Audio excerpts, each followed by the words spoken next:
Okay, before you obviously start work on the car, one of the first things you're going to have to do is make sure you chock your wheel, because when you remove the control arm, the wheel will want to go either backwards or forwards depending on how level your ground is.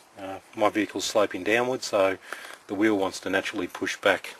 So just put a brick or a chock somewhere in the front and just also behind the back wheel, and once the control arm is released, that'll stop the whole wheel from axle moving backwards and your car collapsing. What I also do is I put a jack under the chassis, and I just mount it under the gearbox mount there, and that'll hold the vehicle. And also when it comes to trying to remove the control arm, you can jack the vehicle up and down to make room to loosen the bolts. Okay, I've already removed the control arm from the vehicle. It's a pretty straightforward process. If you've got a front sway bar, you need to disconnect that from the control arm from both sides, just so it can just hang there swinging. And you'll also need to remove the rear tie rod, and put it out of the way, just so you can get the control arm off. So I've taken that off and pushed it off to the other side. The next thing is just to loosen the bolts. I always start with the front bolt, and with the control arm still in place, I'll just put a jack under the front and just lift it and lower it until the bolt comes loose. You don't force it out or pull it out by the threads. And the same, then once that one's out, then it comes time to go into the second arm, which sits up there. Okay, and in this way it's actually easy to put a jack under the gearbox, and hopefully there's my jack there. And then what I do is just raise the vehicle up until the that bolt over there comes loose. And eventually you just find is that once there'll be a point where you lift it up and you can just pull the bolt out. And once that's out, then it's just a matter of taking the control arm, pulling it out frontwards, and then you can start repairing it. Now we're replacing the bush. Just going to use a genuine Nissan bush. I can't remember how much they are. I think they're about $60 or somewhere around there. They might be a bit cheaper nowadays. It's up for a GQ. Now, one of the big things later when we do the cut is you want to get that thickness there, which is about just over about 1.5 mil, probably 2 mil, and that's what we want to cut through. Okay, so we've removed the control arm from the vehicle, and this back one here I replaced about 2 years ago. I didn't replace the front one at the time because both the back ones had gone, so just didn't want to pull it out. There's the front one, and it's got a bit of movement in there, as I'll show you shortly. Now normally you'll read lots of different ways to get these out, and a lot of people will comment that pushing them out with a 20-ton press is a difficult job. It is a difficult job, and to press it out is hard.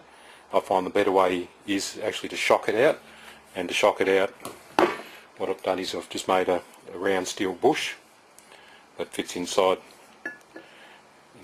and then I brace it up, and then I just hammer it out. And with the shock force you can actually hammer it out quite quickly. You can generally change it in probably change one in 20 minutes once the car is out of the car. But today I'm going to do something different,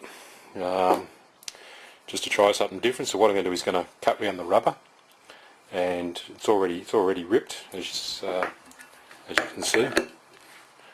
Okay, it's already broken away. I'm just going to continue to cut around the rubber, and once I've cut around the rubber, then I'm going to put a cut through the actual bushing there, just to loosen it a bit, and then I'm going to shock it out. So to cut the rubber, we've already attacked the other side a little bit. Just get a small chisel, okay, just any small chisel, and it's a pretty simple process. I'm just putting it through and just cutting through.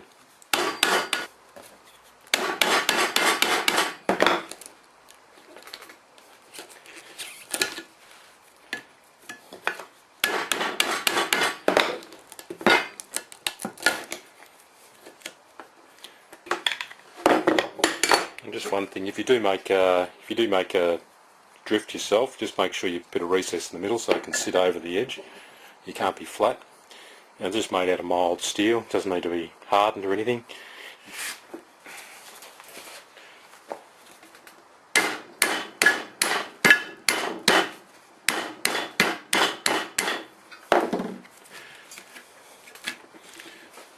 Okay.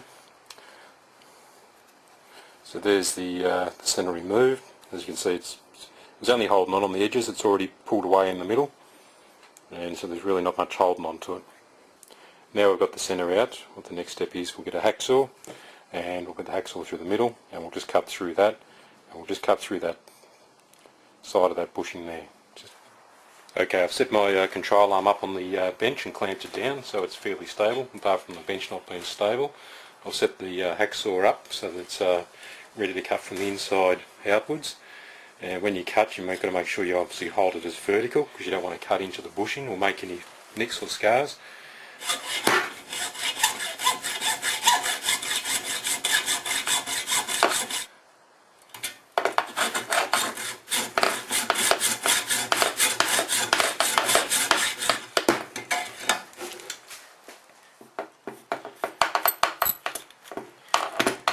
Going to take that out and give that a tap and we'll see how that goes. Okay, so just got the light hammer here to start with. Might change to a heavier hammer.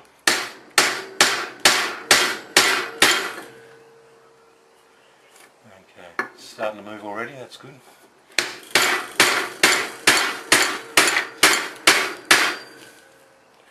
And as you can see, it's starting to go down. So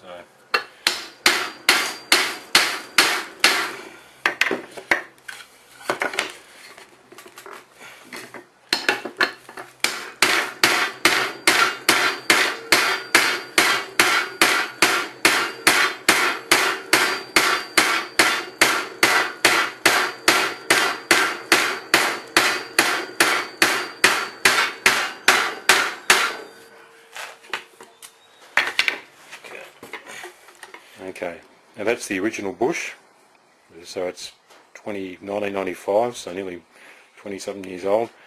Okay, so it's fairly clean in the middle, just a bit of rust on the outside, which is all it was holding, so it came out fairly heavy.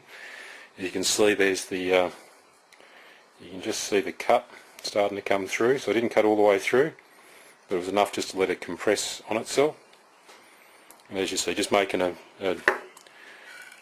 drift out of just some mild steel worked quite easy. Okay, all I now want to do is I just want to give it just a quick clean inside, just take off any loose rust. Just got a number 60 grit flap wheel.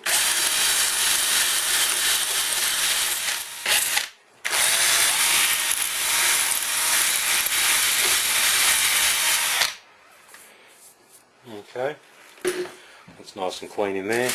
Obviously it's not going to fall in. I'd be a bit worried if it was. Okay. Now generally what I'll do with this is I'll actually give that a bit of a sand too, just to take off a bit of the coating off it. So just use a light sandpaper.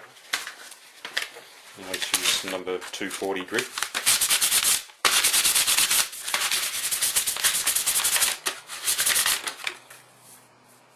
Okay. Now the big thing is make sure there's no grit or anything left in there.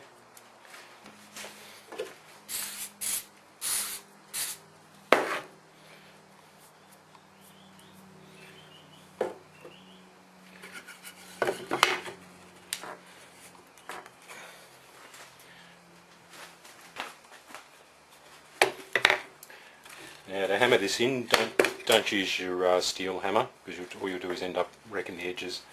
Okay. And the same thing, people go about pressing these things back in, but again, probably pressing in is easier to press out than press out, but again, I just use the drift. But to start with, I'll just give it a slight tap to start in.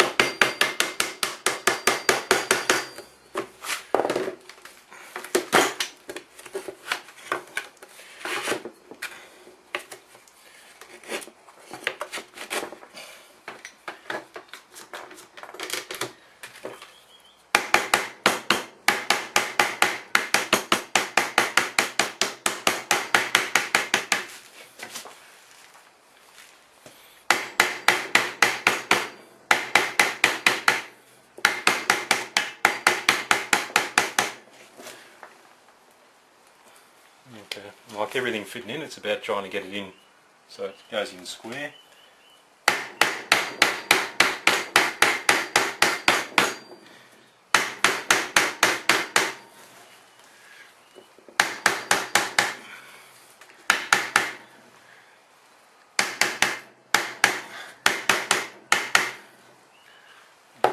think we're square now. Now let's put my drift back on.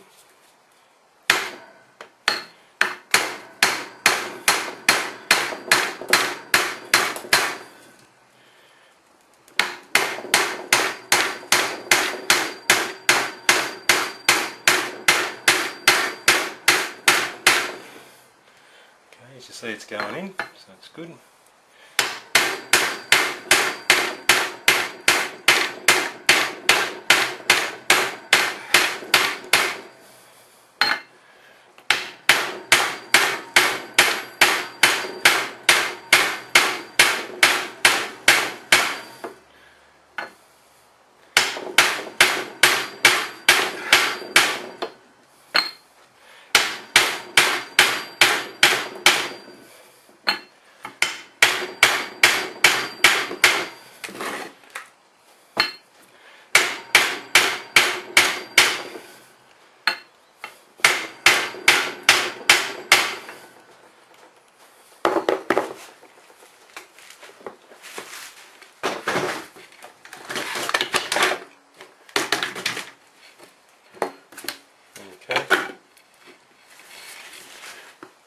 There you can see it's back in, and it's lined up that side, lined up that side.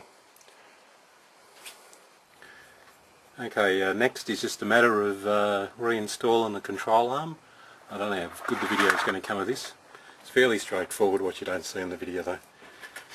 Hopefully I don't knock the camera.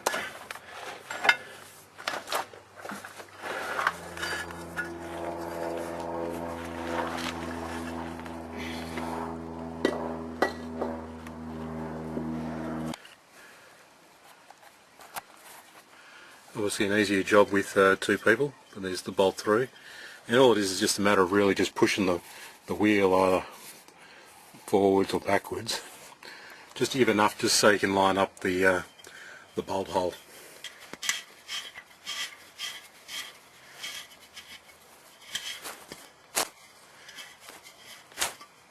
As you can tell, there's no need to force any of the bolts out. All you'll end up doing is ruining the threads. Now what we'll do is, while we've got the jack sitting under the car, we'll put the bush in. It's got a bit of a nose there, so we've got to make sure we get that in that hole. Okay, so that's in, that's good. Got the washer back on, and then we'll put the nut back on. Okay, as you can see from there, is you can see that the bottom of the control arm needs to go upwards. We need to get that hole to come up. Okay, so the simplest way is just to get your bottle jack and stick it under. But as you can see, just by hand, it's starting to bring our hole up.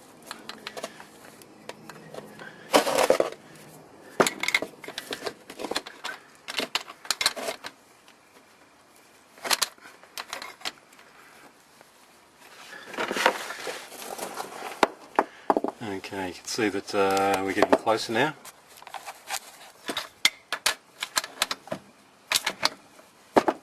Okay, we'll give that a go.